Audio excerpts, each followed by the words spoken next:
예, 제 영혼이 편안한 가운데에서 오늘의 하늘 뜻을 전할 수 있게 해주신 분들께 참 감사를 드립니다. 지난 월요일부터 이제 수요일까지 상당히 제 생애에서는 다시는 오지 않을 정도로 좀 분주한 시간을 지금 보내고 있습니다. 그래서 예수목회 세미나에는 이제 세미나에 온전히 집중을 하고 싶은 게 제 1년에 한 번 정도 이제 바람이기도 하고, 그래서 이제 절대로 그 주간은 다 비워놓고 이제 목회 활동도 하고 그랬는데 예상치 못한 여러 가지 일들이 있었는데 지금 이제 하나하나씩 그 일정들을 소화해내면서 또 느껴지는 것은 제게 새로운 좀 깨달음이 사실 있습니다. 지금은 여기 대부분 목회자들 또 신학생분 이렇게 같이 말씀을 나누고 있지만 지난 월요일에는 소위 말하는 예비 법조인들이라고 할 수 있는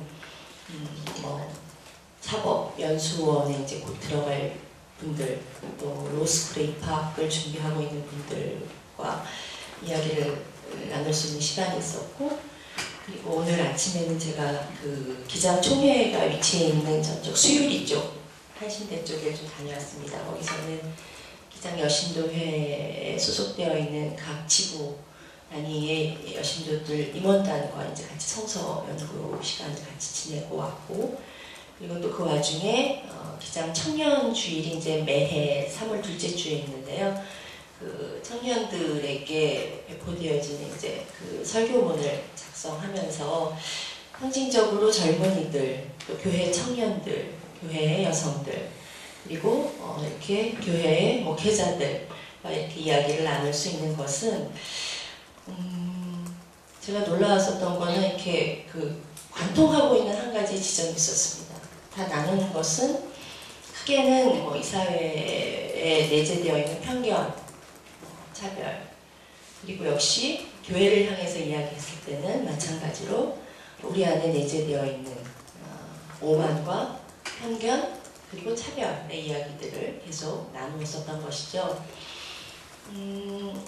저희가 이제 작은 교회가 희망이다라는 선포를 가지고 각기 그것들이 실천되어 가고 있는 현장에 대한 증언들을 저희가 들었습니다. 그것 가운데에서는 저희들이 계속 어떤 딱 결론을 맺기보다는 저희들의 이 온몸이 받아들여진 여러 가지 키워드들이 있을 것이라고 생각이 됩니다. 그중 하나는 여튼 숫자로서의 많음도 있을 수 있고, 그와 더불어서 같이 가는 커져버린 등치, 그리고 또 그 안에서 목회자가 스스로 우를 범하고 있는 일종의 그 유아 독존식의 목회 방법, 이런 것들을 저희들이 성찰해보는 계기가 아니었을까, 이런 생각들을 해봅니다. 오늘 제가 말라기 말씀을 이제 구약의 말씀으로 정했는데요. 이 말라기의 배경들은 여러분들 잘 아시겠죠.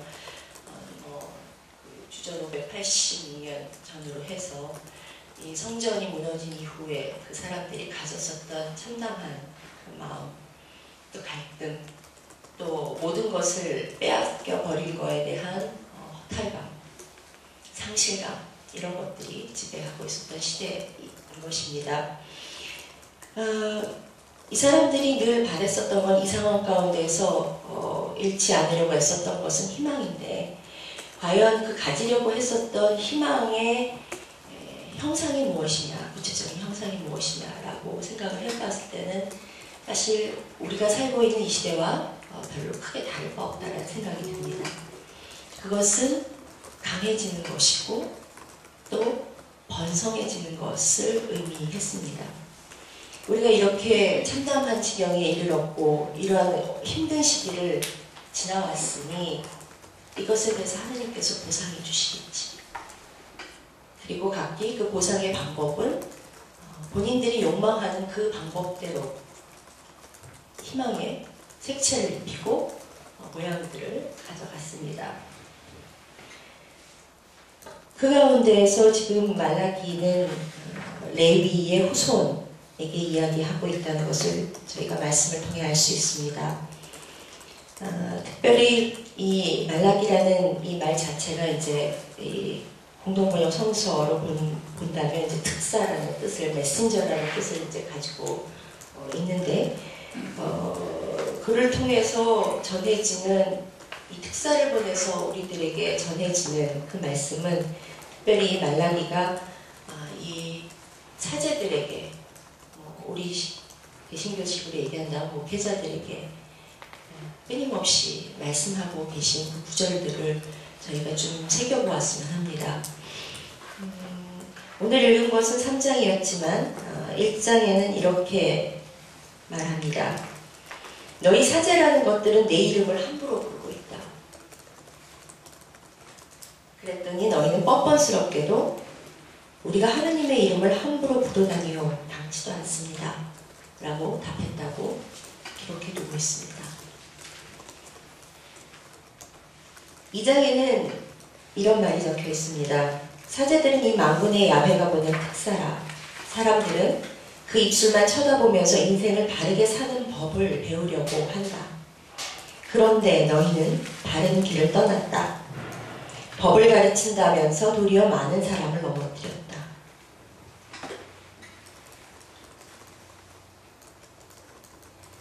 3장 앞부분에 또 이런 말, 뒷부분에 이런 말이 있습니다. 너희는 나를 속이면서도 사람이 하느님을 속이다니요. 어떻게 하느님을 속이겠습니까? 하는구나. 이 천벌 받을 것들아, 너희 백성은 모두 나를 속이고 있다. 오늘의 하늘 말씀, 하늘 뜻을 준비하면서 이 말라기를 쭉 처음부터 짧은 장으로 구성이 되었기 때문에 읽어보았는데, 이렇게 너희 사제라고 부르는 이런 전제가 달린 그 문장들을 읽으면서 하나하나 더 가슴에 찔림과 그리고 이 부끄러움을 금할 수 없는 그 경험들을 새롭게 했습니다. 이 말라기의 외침을 통해서 바로 내 자신의 모습, 그리고 어쩌면은 우리의 모습들을 보게 되는 것이죠. 이 멜로 신부님이라고 혹시 들어보신 적이 있을지 모르겠습니다만, 이 신부님이 책 가운데 이런 이야기를 적은 것을 읽은 적이 있습니다. 이 스승이 있었고, 그리고 그 밑에 있었던 수도승이 있었습니다. 당연히 이제 수련을 쌓는 과정이기 때문에 갖고 있는 것이 없을 수밖에 없었죠. 겨우 이제 옷 한 벌 가져가 말까 한 상태였습니다. 어느 날 스승이 외출을 하시고 이 수도승은 목욕 재개를 하기 위해서 옷을 벗어놓고 목욕을 시작합니다. 그런데 어디서 나타났는지 쥐 한 마리가 그 옷을 사각사각 위로 갉아먹습니다. 한 벌밖에 없는 옷인데 어렵사리 어디선가 옷 한 벌을 더 구해옵니다. 그런데 그 쥐는 왜 그 수도승의 뒤만 졸졸 따라다니는지 틈을 봐서 꼭 그 옷을 사각사각 또 발라놓습니다. 그래서 생각과 끝에 그 쥐를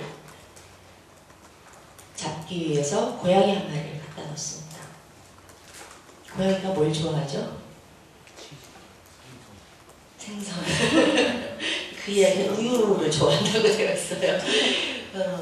그 우유를 이제 먹이고 하다가 뭐 가진 게 뭐 많은 사람이 아니니까 그때마다 얻어서 먹이는 것도 한두 번이지 해서 그 제주도 좋죠? 어쨌든 소 한 마리를 데리고 왔습니다. 젖소를 데리고 왔습니다. 자, 소가 왔으면 그 소가 소로부터 우유를 받아내기 위해서 뭐 소를 굶길 수도 없는 노릇 아닙니까? 소를 뭐 먹이고 뭐 하고 또 재울 것도 이제 놓고 뭐 이러다 보니까 일이 굉장히 많아진 거죠. 그래서 누군가에게 이 일을 좀 도와달라고 사람도 하나 구하게 되었습니다. 그 사람도 두 사람이서 감당이 안 돼서 결국은 이 수도승은 결혼도 하게 되었다는 것입니다. 이러던 어느 날 멀리 떠났던 스승이 이제 돌아옵니다. 분명히 초라했었는데 그 수도했던 이 수련을 쌓던 그 장소가 매우 초라한 곳이었는데 아주 우리뻑적지근한 집 한 채가 서 있는 것을 보게 되었습니다. 그리고 이 낯선 집 앞에서 이 스승이 문을 두드리니 누가 나왔겠습니까? 예상했다시피 자기가 수련생으로 데리고 있었던 그 수도승이 빼꼼 문을 열고 고개를 내밉니다.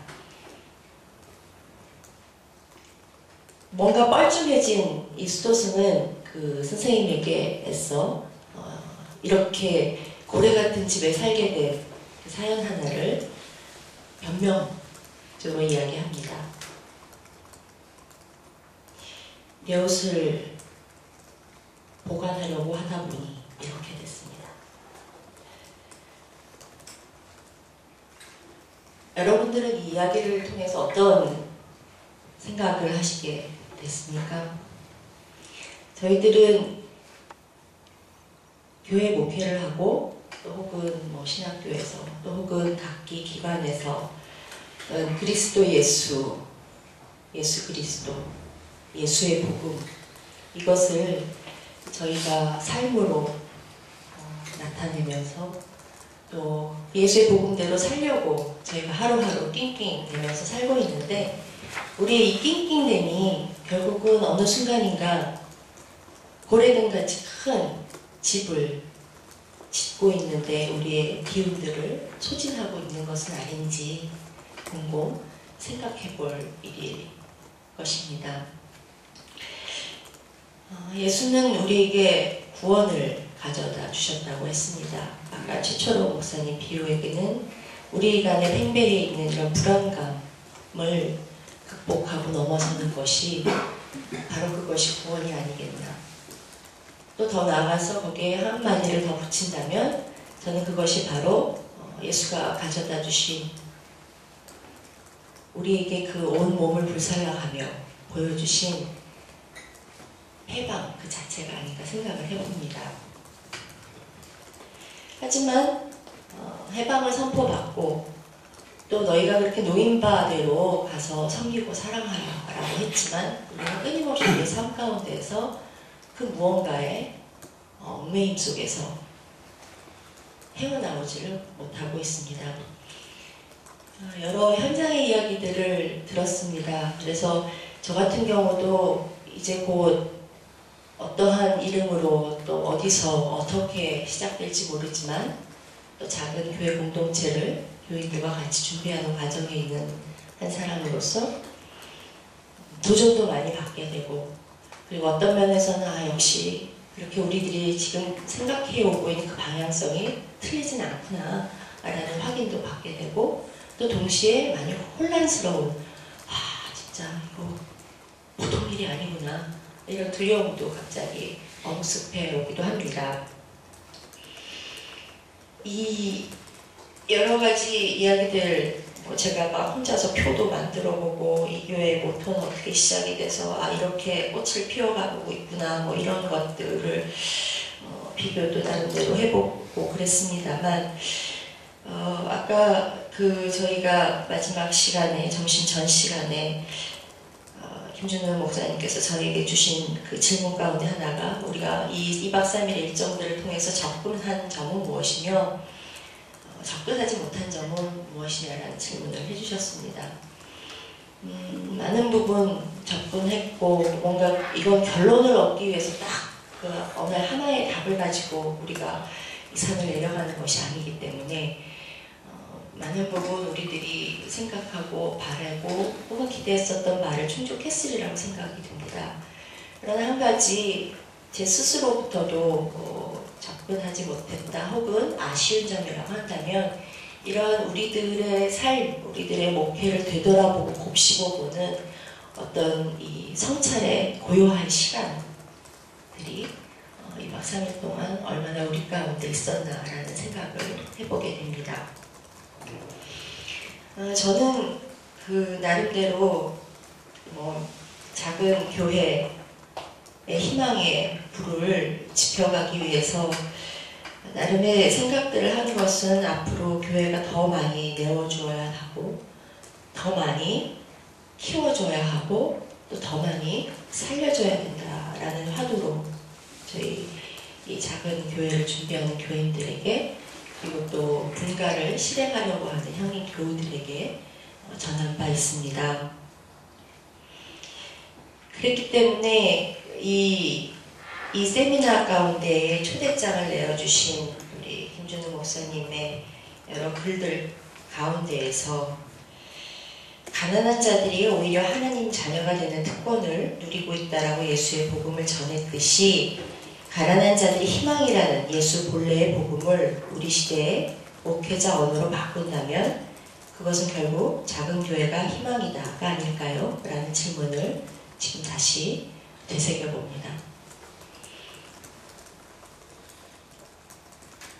많은 공동체들이 있었고 우리들이 지금 감당하려고 하는 혹은 감당하고 있는 이 공동체들이 이런 다양한 모습들이 여러 제도의 발전 가운데에서 겉모양들과 또 속내용들이 다소 변화는 있을런지 모르지만 그 공동체들이 갖고 있었던 그 핵심 인자는 그야말로 예수를 어떻게 살아낼 수 있을까?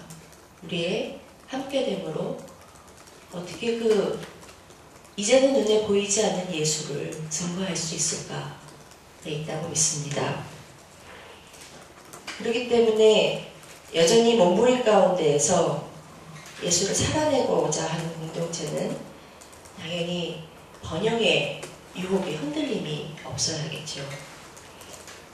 그리고 무조건 잘 될 거야 라는 이 무책임한 낙관론에서 사람들을 그야말로 건져내고 그리고 자꾸 분열하는 가운데에서 제대로 건강하게 성장하는 성장 지향점들을 갖고 있어야 될 거라고 믿습니다. 그래야 그 안에서 새로운 사건도 일어나는 것이고 그리고 목사와 교인들이 어떤 이 계급의 인식이 아니라 정말 더불어 예수를 섬겨가는 섬김이들로서의 자리매김도 가능할 것이라고 보여집니다. 앞서 예수의 구원, 예수의 이 복음을 통해서 해방을 얻은 그런 모든 해방의 소식들을 이 몸으로 받아들인 사람은 분명 어떠한 박해도 두려워하지 않은 그런 용기를 갖게 될 것입니다. 제가 이 몇 달 전부터 교회도 이러한 모습이 돼야 되겠고 저런 모습이 돼야 되겠고 뭐 이런 것들을 같이 고민들을 해오고 있지만 나는 어떻게 해야 될 것이냐라는 고민들을 상당히 또 많이 하게 됩니다. 근데 이번 2박 3일에도 그렇고 그 몇 달 전에 또 이제 김진호 목사님과의 자리에서 또 그런 여러 이야기들을 듣는 가운데 목사가 스스로 살 수 있어야 된다는 얘기를 제가 요즘 계속 많이 듣게 되는 겁니다. 저도 이제 올해로 93년부터 이제 강남향인교회 전도사로 시작을 해서 현재 이제 향인교회 부목사 일이기까지 한 20년 정도 교회 현장에서 목회를 계속 해오고 있습니다만 제 삶의 대부분은 교회에서 내어주는 교우들이 애써 헌금한 그 헌금의 사례비에 기대어서 이제 한 20여 년을 산 것 같습니다. 그러면서 또 작은 공동체가 될 때 교인들이 제일 고민스러워하는 지점이 목회자 사례비라는 것도 또 심심치 않게 솔직하게 얘기하는 것을 듣게 됩니다. 무엇을 하면서 살 수 있을까? 나의 먹고 사는 문제가 어떻게 하면 교인들에게 짐이 되지 않을 수 있을까? 그러면 작은 공동체로도 정말 그러니까 굳이 숫자로 표현하자면 지금 향인교회 분각교회에서 100명 정도를 예상하고 있습니다. 사실 어떻게 보면 작은 공동체가 아니죠. 출발부터가. 그러나 20, 30대 젊은이들은 20명이면 어때요? 30명이면 어때요? 이렇게 이야기를 합니다. 그러나 이제 이미 한 40대 후반부터 50대, 60대 이상의 교우분들은 그렇게 되면 재정 자립이 안 된다. 재정부터 많이 걱정들 하시게 됩니다. 이미 지금 100명 정도의 규모라고 하지만 이제 이미 사람들이 60명, 이제 70명 이렇게 넘어서고 있는 가운데에서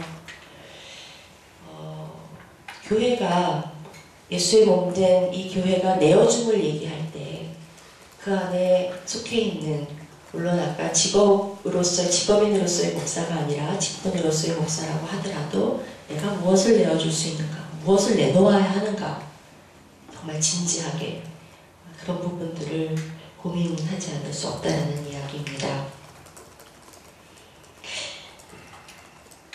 그런 것 가운데 다시 아까 읽었었던 말라기의 말씀으로 돌아가 보려고 합니다. 분명히 그가 오신다라고 선언하셨고, 그러면서 그 가운데 우리에게 이야기하시는 것은 은에서 쇳똥을 걸러내듯이 순금이나 수문처럼 순수하게 되어서 올바른 마음으로 제물을 바치게 되리라. 누가? 레위 후손은 이렇게 증언하고 있습니다. 이 내어줌은 물질뿐만 아니라 당연히 저희들이 온 전 생애를 드리는 것과 같이 모든 것을 포함하고 있습니다. 그러나 이 모든 것을 내어놓는 것은 사실 목사, 목회자뿐만 아니라 어떤 면에서 안타깝고 뭔가 성에 덜 차는 면이 있어도 교인들 역시도 그러한 부름을 받은 것이라고 저는 믿습니다. 그랬을 때 우리가 스스로를 성찰해보면서 돌아가야 할 한 지점을 우리가 발견해야 된다고 생각을 하는데, 그것이 이 공동번역 성서에서 이야기한 그 한 처음처럼이라는 것입니다. 처음처럼 너무 익숙한 말이기도 하고 여러 가지 첫사랑도 떠올리게 하고 여러 가지 말들이 있습니다만, 아마 그 한 처음이라는 것은 각기 우리 저부터 시작해서 여기 계신 모든 분들이 그 지점은 다를 것이라고 생각이 됩니다. 어떤 분들은 목회를 결심한 순간일 수도 있고, 어떤 분은 지금의 교회 공동체를 시작하면서일 수도 있고, 또 어떤 분들은 또 어떤 지점, 그 지점, 여러 가지 것들이 있으리라고 생각이 됩니다. 그런데 또 한 가지 이 말씀을 묵상하면서 드는 생각은, 어떤 면으로는 그 한 처음 지점을 다 잊어버리고만 우리의 모습을 발견하기도 하고, 또 어떤 면으로는 그 한 처음처럼이라는 그 지점이 그냥 마냥 그 주변을 계속 맴맴 돌고 있지는 않은가 또 생각을 해보게 됩니다. 사실은 예수의 복음이 늘 새롭게 우리에게 새로운 생기를 더해주고, 그리고 우리의 나아갈 길잡이가 되어준다는 것은 매 순간 새롭고 또 새롭고 늘 새롭게 라는 고백들을 저희가 합니다. 그래서 이 시간은 이런 말씀들, 이런 것들을 좀 기억해 보면서 다시 한번 이 말라기 3장의 말씀도 한번 읽어보시고, 제가 여러분들께서 다시 성서 구절을 읽어보는 가운데 작은 종이를 나누어 드리려고 합니다. 이 종이에는 그 한 처음처럼을 새롭게 맞이하기 위해서 내가 시작해야 될 그 무엇, 또 혹은 우리가 속해 있는 교회 공동체가 시작해야 될 그 무엇, 이 두 가지를 한번 적어보는 것입니다. 그래서 나중에 그 적은 거는 본인이 읽지 않고요, 시간을 좀 봐서 서로가 서로의 이야기들을 좀 읽어주는 것으로 오늘의 하늘 뜻을 마치려고 합니다.